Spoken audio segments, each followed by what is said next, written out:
Here comes the presence of God back. I'm getting excited. I'm getting excited. Why are you getting excited? The presence of God is coming back. The presence of God is coming back. I feel my joy coming back.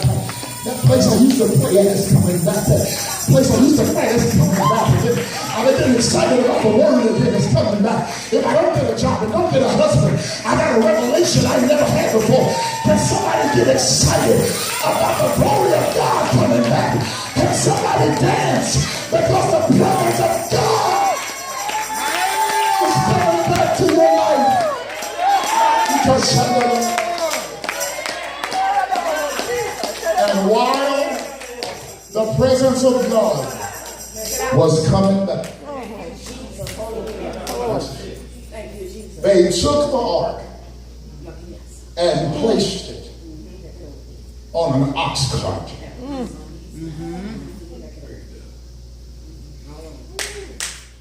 God said, when you carry my presence, I told y'all to put some rings on the sides of the ark for poles to go through. Because the only way you transport me is you pick me up and put me on the shoulders of the priest. Because when you carry me, it's responsibility. But y'all done got modern and contemporary and want to be like the world.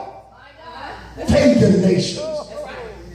So y'all decided to carry me, watch this, the way it was more convenient. Because if it's on the ox cart, don't nobody have to shoulder the presence of God. And that's called accountability. And the modern day church runs from accountability. Not just throw it on the ox cart. I ain't got time for my shoulders. Put it on the ox cart. I know I'm supposed to be there on time. I know I'm supposed to be serving. But let me find a more convenient way to do it. You teach it, Pastor. Can I ask you a question? You're preaching. You're preaching. Thank you. Somebody shout, preach, boy. Preach, boy. Can I ask you a question? Come on. How do you carry God? Do you carry him carelessly? Do you carry God in a way that says, just be quiet and I'll call you when I need you? I'm not going to tell anybody about you. I'm not going to share you with anybody I come in contact with. Just be quiet until I need a bill paid. Because it's more convenient to just shout and dance than do the work of ministry. I reach a place now, Bishop, for me, in my church, I'd rather you never dance, but be committed to the work of ministry. God has called. If I never see you run around the church, that's fine. But to see you committed, because a whole lot of folk are jumping and shouting to deflect how little they're really doing for the kingdom. Whole churches. Well, I love Jacob Flatter because y'all community focused. It's not just about jumping and shouting. Bishop is connected to so many people in the community, and this church has to model the leader. It can be enough of you speaking in tongues and you don't know the issues in Inglewood. Somebody has to stand up for social justice. You need to be marching. You need to be home side.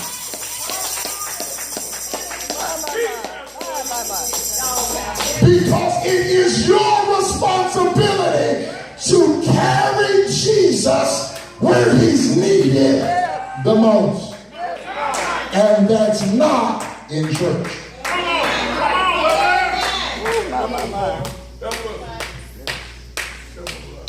While the ark is coming on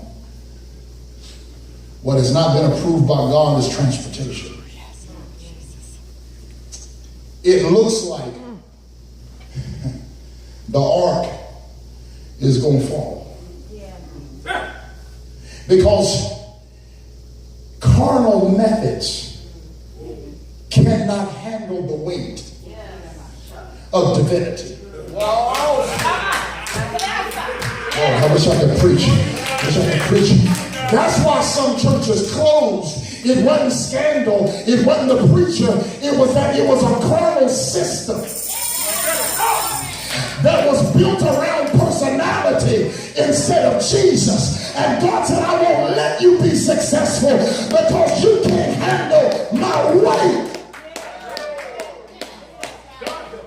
It looked like the ark was going to fall. And sometimes God allows you to look like you going down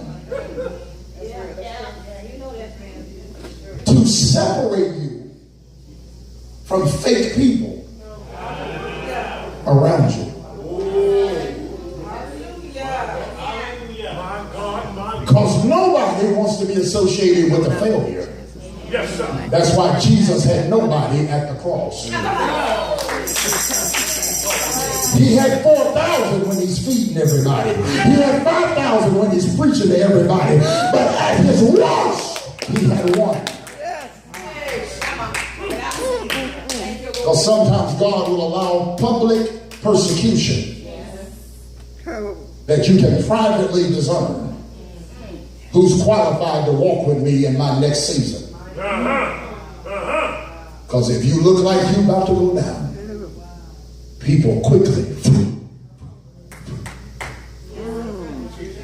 And you need to stop chasing people who made the decision you ain't good enough to be loyal to. And when they try to come back, though, after God releases you, after God blesses you, and they try to come back, hey, how you doing? Block the text. But before you block it, send them a text and say, if you couldn't hang out with me in my process, you don't get to enjoy my promise.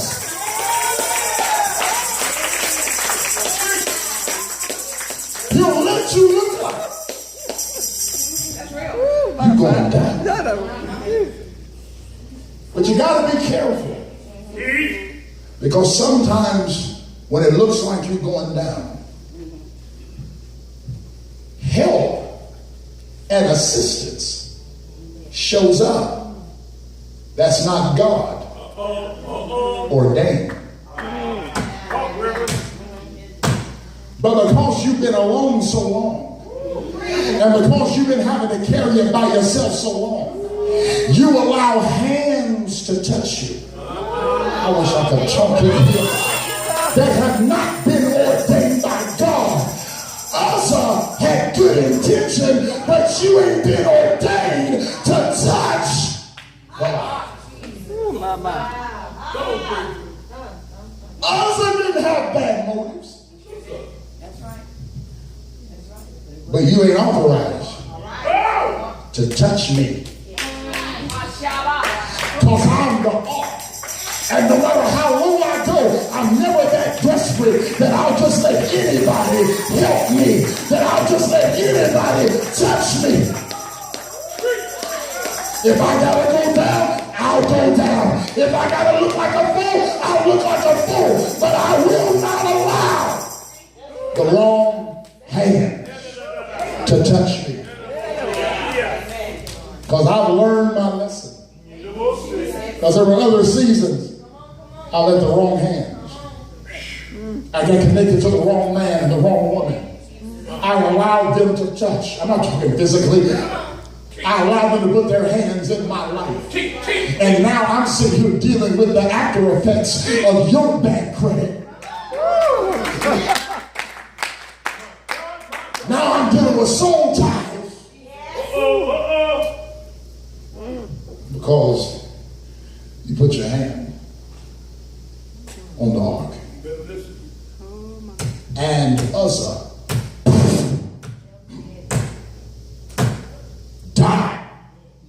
Watch this. By the ark. Lord have mercy. At the place of offense, he died on the spot. I said, God, what you telling me? He said, I'm ushering you into a new dimension, boy. That this next dimension you're going to have, hear me, people are not going to be able to mess with you and live to talk about it. Y'all better hear me. God gave me a word. You better hear me. When they open their mouth the next time. See, it's not physical death. God knows how to shut you down in the spirit. And nothing you do is going to be honored by heaven. Keep on putting your mouth on me. Keep on spreading lies about me. Keep on spreading rumors. Don't touch.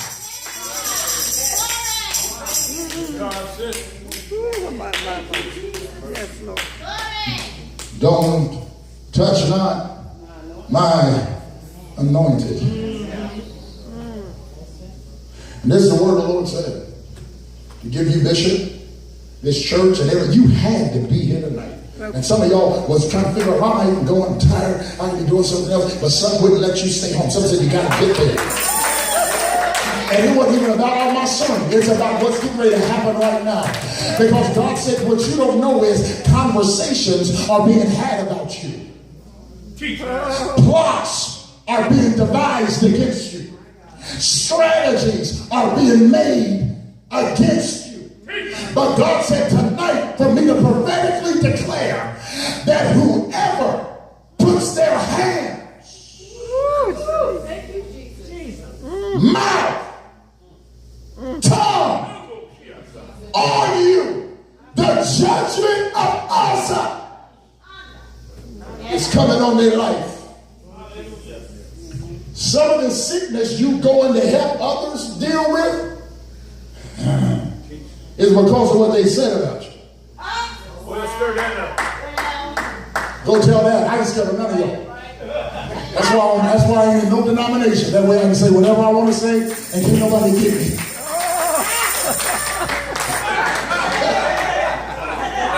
I preach for everybody, but I'm like, no, y'all ain't gonna get me. Because y'all will never let me preach. But y'all let weapons up. No, Negro can preach, but he crazy. You never know what he's gonna say. And you mad because it's in the word. Some of this is because of what's been said about you. Some of this is what's been said about you. And because the words were spoken so intentional. God says, I gotta show them. Lay your staff out. Who got the fruit? That's the one I chose. They don't like that you chosen, but they can't do nothing about it. And here's the thing. Once God has made his decision, it's no longer up for conversation. So if you start talking about his decision, he takes that as attack. And God ain't ever let nobody attack him without him coming back strong. Ask Lucifer. Some of you in this room, some of your family are running their mouth against you. What you doing over in that church? You didn't grow up like that. You know ain't what you been taught, all that speaking in tongues and running around. You know what a baptism in Jesus. You know you wasn't brought up like that. Now you over there with them, that's a cult, and they got you in church and you running around. And God said, don't even fight back, don't say nothing. He said, but the next time you see them, just look at them and just don't even say it loud. Whisper to them, don't touch the ark. Don't touch the ark. That ain't a God. God ain't in that. Don't touch the ark. That's the anointing being released right now. Because God is placing his protection, his favor on your life. No, you're not perfect, but you've been making better efforts this year than you have in a long time. And God said, I'm going to reward your efforts. I know you ain't got it all together, but I'm going to hold you together until you get it together. But God said, you still my ark. You still my chosen. You still the apple of my eye. Lift up your head, all ye gates. Touch not my anointing. Do my prophet no harm. Why, God, do you want me to be the ark? Why do you want me? But you know, if the church only knew what I really struggled with, they wouldn't let me do ministry. Why me? Because I need you to show some other folk. If God could overlay my wood with gold, and place his law in me, his authority in me, his favor in me, and him himself in me, if he can do it for me, he can do it for you. Yes, sir. When did Satan convince you you're not who God says you are? I'm dark. I walk differently because I know I'm the ark. I don't just hang out with just anybody because I'm the ark. No, you can't date me and you don't have a relationship with Jesus because I'm the ark. No, you can't move me out of my church and away from my bishop because I am the ark. No, devil, you can't come in my house and put your hands on my son and make him a gangbanger because I am the ark. No, devil, you ain't gonna ruin my marriage because I am ark. No, you ain't pushing me into fornication. I am ark. No, I will not be gripped with an addiction to pornography because I am hard. No, I won't be full of unforgiveness, bitterness, anger, and strife because I am the ark and I carry the ark on my shoulders. Wait a minute. What you doing? What you doing carrying the ark? Only the priest can carry the ark. 1 Peter 2:9. You are, Lord, I wish somebody knew their Bible. A royal priesthood, which makes me qualified to carry it. So I'm the tabernacle, I'm the ark, I'm the priest, and I'm also a king. Because it's in the text. 1 Peter 2:9. Revelation said, I've made you now kings and priests. 1 Peter 2:9 gives you, because it calls you royal. Priesthood. Priesthood ain't royal. Kingship is. Lord have mercy. But look what God done. He put them both together. So that when you looking at me, as you look at me, I'm always in two dimensions. I'm royal and I'm priesthood. I got king and I got priest. Why do I need to be the king? Only the king can make decrees. Only the king can declare. And you've been given authority to decree and declare a thing, and it shall be so. Some of y'all praying about what you're supposed to be decreeing about. Lord, heal me, Lord, heal me, Lord, heal me, Lord, heal me, Lord, heal me. Lord, heal my body, Lord, touch my body. No. He was wounded for our transgressions, bruised for our iniquities. Chastisement of our peace was upon him. With his stripes, here's what they missed. We were. No. Text. We were healed. To God, your present illness is past tense in healing. The stripes they put on his body has already paid for your healing. So your healing is already done. You don't pray for that. You speak it into existence. I'm already healed because by his stripes we were.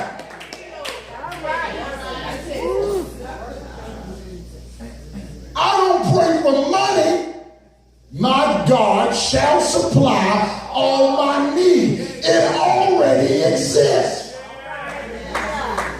So as a king, I decree finances line up to the word of God over my life. And then I quit stressing. I quit worrying about it. I go on to sleep. Oh, ugly sleep. Drooling.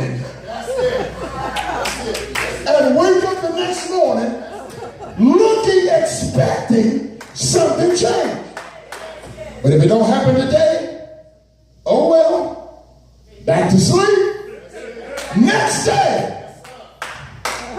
Because one of the days you go back and look, and all it takes is one time to convince you. All it takes is one time for you to speak it and it happened. Because after that, oh, you get bold and bodacious. But some of y'all are stopping your manifestation out of desperation. And you don't give God time enough to handle it completely. So then you put your hands into it and go to the check cashing place and get caught up in a cycle. When God said if you had waited one more day. God, no, why you got me waiting? I was at McDonald's. I'm done. In line. I had told y'all before because I've been sharing this because it blessed me. I was in line waiting for something to eat. All I wanted was an apple pie with a decaf coffee.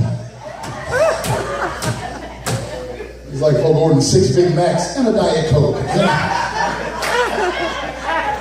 Well, I'm diabetic, so I got to get a decaf, but you ordered an apple pie, dude. Don't judge me, he's still working on me. Yeah? All I need is apple pie. Decaf coffee. 4 Splendors. That's all I need. Thank you. Please pull around. I pull around from on my phone, and it's a van in front of me. And I'm, okay, it's there. 3 minutes goes by. I look up. Okay, they must be, must be doing something going 5 minutes, 6 minutes, 7 minutes, 10 minutes. Wow. And now at this time, my Holy Ghost is left. I get real impatient. God's still working. I get real impatient sometimes.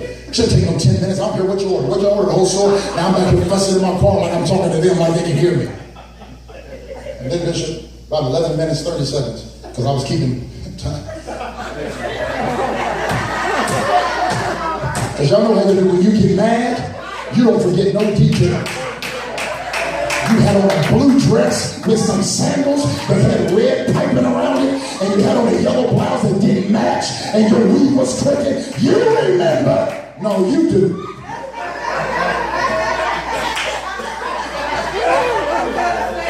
And you get mad, you remember all the details. 11 minutes, 30 seconds, and all of a sudden, I see the McDonald's employee real happy and cheery, and she comes out, here you go! And she passes 1 bag in the van, and she passes 2 bags in the van. And I'm sitting there, are you serious? 3 bags, 4 bags, 5, 6, 7, 8, 9, 10, 11, I'm counting, 12, 13, 14 bags of food in the van. I'm mad. They pull off, Bishop, and I pull up. Looking at the clerk all mad. And he said, well, we had to put on a new pot of coffee because it took a while with that previous order. So we'll be right with you. And I'm sitting here eating all I wanted.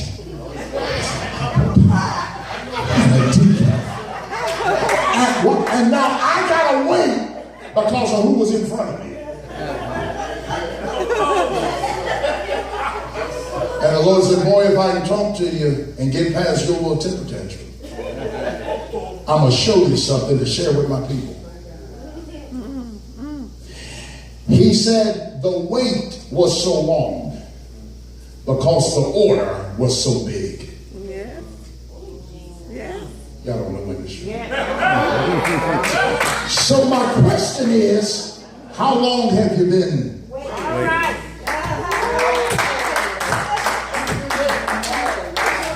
Because big orders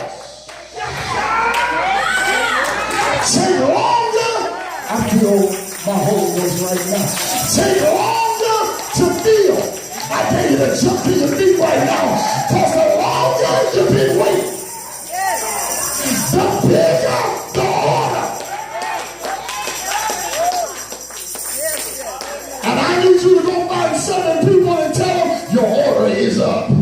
Go find 7 people. Come on, I feel like preaching. Tell your neighbor. Tell a neighbor. Your order is up. Tell them, oh neighbor. I know you've been waiting a while. But tell a neighbor. Your order is up. I know you've been waiting 6 months. I know you've been waiting a year. I know you've been waiting 2 years. But tell them, neighbor, I got a word for you. Be not weary in well doing, because you will reap if you faint not. Grab one person by the hand and say, I need you to help me praise God into my next dimension. Tell a neighbor, I need you to help me dance until it gets better. Praise Him until He turns.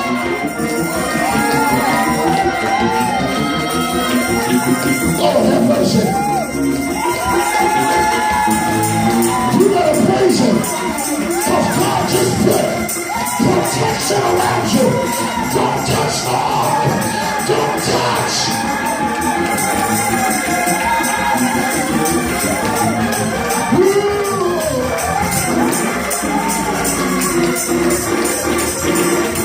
We gotta get out of here. And tell somebody, don't touch the ark. Don't touch. Don't touch. Don't touch.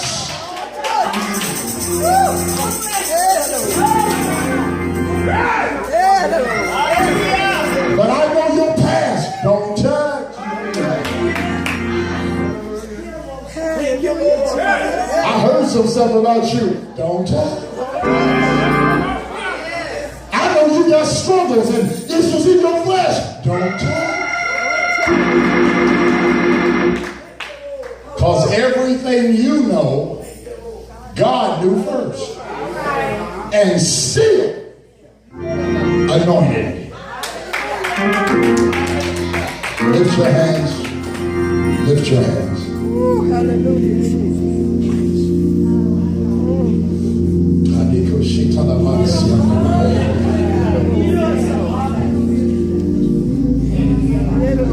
There's an anointing in this room right now that is so heavy.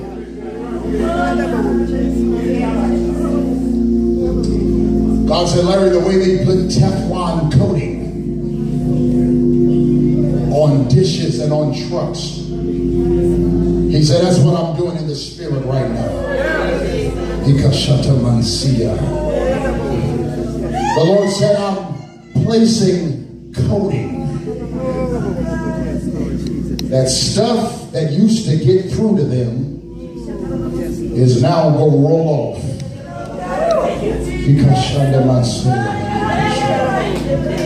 Have you ever been to the car wash and once you put the wax on the car, when the water hits the wax, it beads up? That's what attacks are going to do to you. They're going to leave no streak and leave no mark.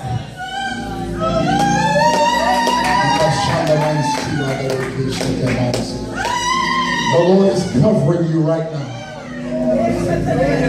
Do it, Holy Spirit. Their words will have no effect. The lies, the Facebook posts, the plots, the strategies. Don't touch the ark. May this anointing be upon you. May you walk from this day forward with confidence in your steps and responsibility on your shoulders. May you never rebel against correction. May you never place the ark in convenience over conviction. May you never be found guilty of letting the wrong hands touch you. Don't touch the ark. God bless you.